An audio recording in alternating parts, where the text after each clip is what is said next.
27 ભાવનો વિડીયો કર્યો તો એમાં સમ્યક દ્રષ્ટિ નહીં પણ સમ્યક દર્શન પછીના 27 ભાવ છે. અને જે પેલા હું 3 ગાથા બોલી એ દોહા છે અને પછીથી ઢાળની સ્ટાર્ટિંગ થાય છે. તો આપણે ભાવોનું થોડું રિવાઇઝ કરી લઈએ. પેલો ભાવ નૈસારનો, બીજો ભાવ દેવલોકમાં હતો, ત્રીજું ઋષભદેવ મહારાજાના પુત્ર ભરતને ઘરે પુત્રપણે જન્મ થયો, એ મરીચી નામે. પછી મરીચીએ ઋષભદેવ પાસે દીક્ષા લીધી એ આપણે ખબર જ છે. પણ અરે આ કર્મની ગતિ પણ કેવી વિચિત્ર છે. થોડા જ દિવસોમાં સંયમની ઇમારત જણાય તે પહેલા એ કળળભૂસ થઈ તૂટવાની તૈયારી થઈ. પછી મરીચીએ નવો વેશ ધારણ કર્યો.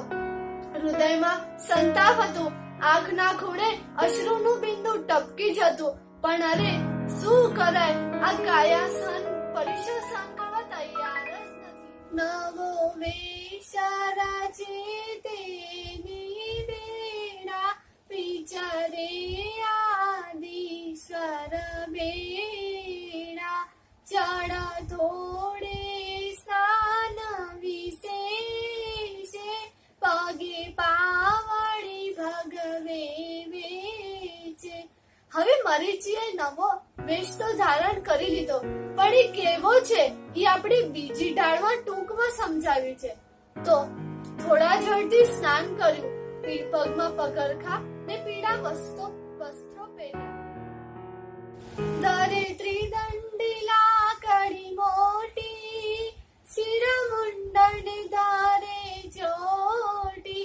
વળી છત્ર વિલેપન અંગે, તુલસી વ્રત ધરતો રંગે. તેમને મુંડન કરાવ્યું, પણ શિખા રાખી. શરીરે ચંદનનો લેપ, માથે છત્ર ને મોટી લાકડી. પ્રમાદનું પગથિયું લપસણું છે, એકવાર લપસ્યા કે પછી અટકવું બહુ દુર્લભ છે. મરીચી સમથી છૂટા પડી વિહાર કરવા લાગ્યા. સોનાની જનોઈ રાખે, સહુને મુનિ માર્ગ બાખે. સમસરણે પૂછે નરેશ, કોઈ આગે હોશે જીનેશ. આમ મોહથી મૂંઝાયેલા મરીચીએ એક નવો સંન્યાસનો વેશ ધારણ કર્યો. જે સાધકો આવે તેમને ઉપદેશ આપી ભગવાન પાસે મોકલતા. તે સમયે ભરત ચક્રવર્તીની રાજધાની વિનિતા નગરીના ભવ્ય ઉદ્યાનમાં ભગવાન ઋષભદેવની પધરામણી થઈ. ભરત ચક્રવર્તી પરિવાર સહિત દેશના સાંભળવા ગયા. તે દેશનામાં આ કાળમાં થનારા ચક્રવર્તીનું વર્ણન થયું.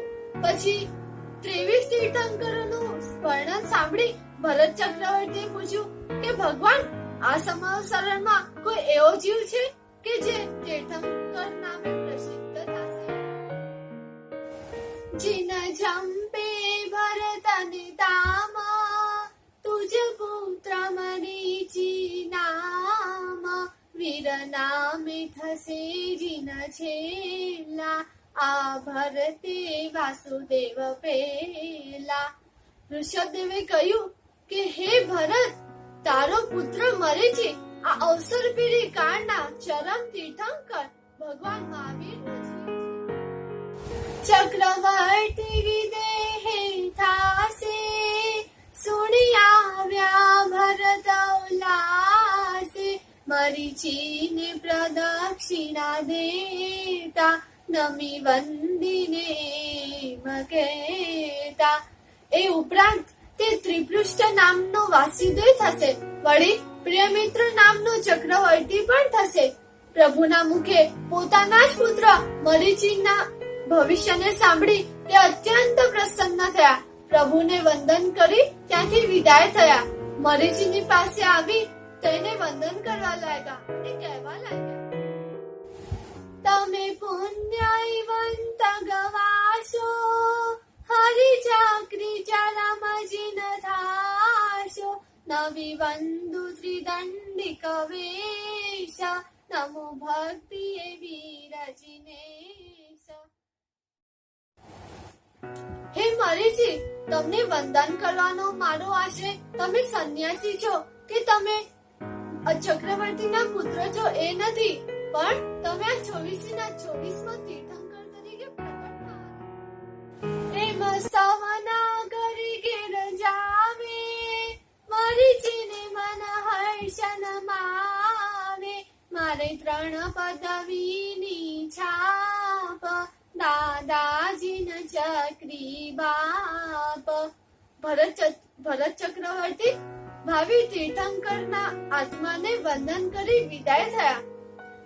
મરીચીને વિચાર આવ્યો, ઓહો, હું ચક્રવર્તી થવાનો, હું વાસુદેવ થવાનો ને હું જ આ તીર્થંકર પદને પામવાનો. એમ ઊભા થઈ નાના બાળકની જેમ નાચવા અને ગાવા લાગ્યા. અમે વાસુદેવ દૂર થઈશું, કુળ ઉત્તમ મારું કહીશું. નાચે કુળ મદ સુભરાણો, નીચ ગોત્ર તિહા બંધા. ઓહો, હું પ્રથમ વાસુદેવ, મારા પિતા પ્રથમ ચક્રવર્તી ને મારા દાદા પ્રથમ તીર્થંકર. મારું કુળ ઉત્તમ. તેમના રોમ રોમમાં ગર્વ છવાઈ ગયો હતો.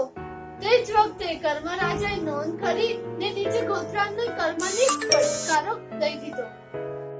એક દિન તનુ રોગે વ્યાપે, કોઈ સાધુ પાણી ન આપે. ચારે વંચે છેલ્લો એક, તવ મળી કપિલા વિવેક. વર્ષોનું વહેણ વહેતું ગયું.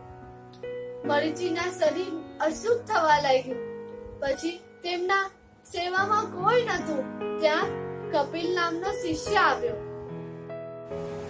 દેશના સુની દીક્ષા વાસે, કહે મરીચી લ્યો પ્રભુ પાસે. રાજપુત્ર કહે તુમ પાસે, લેશું અમે દીક્ષા ઉલ્લાસે.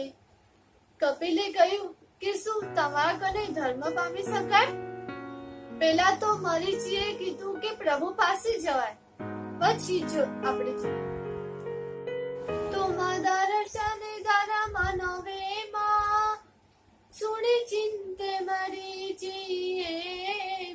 મુજ યોગ્ય મળ્યો એ ચેલો, મૂળ કડવે કડવો વેલો. પણ પછી મરીચીએ કીધું કે હા, અહીં પણ ધર્મ પામી શકાય.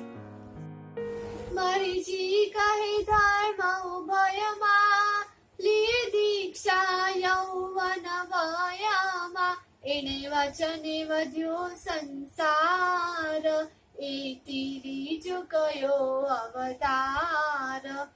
જીવનના છેલ્લા પળ સુધી તેને પોતે લીધેલો વેશ ખોટો નથી તેવી વિપરીત માન્યતાઓ ત્યજી ન શક્યા ને આજે ભવ તો એ ત્રીજો હમણાં પૂરો થયો. 184 પૂરવાયા, પાડી 5 સ્વર્ગ સિધાયા. 10 સાગર જીવિત ત્યાહી, શુભવીર સદા સુખમાહી. 84 લાખ પૂર્વ આયુષ્ય પૂર્ણ કરીને તે બ્રહ્મદેવ લોકમાં ઉત્પન્ન થયા.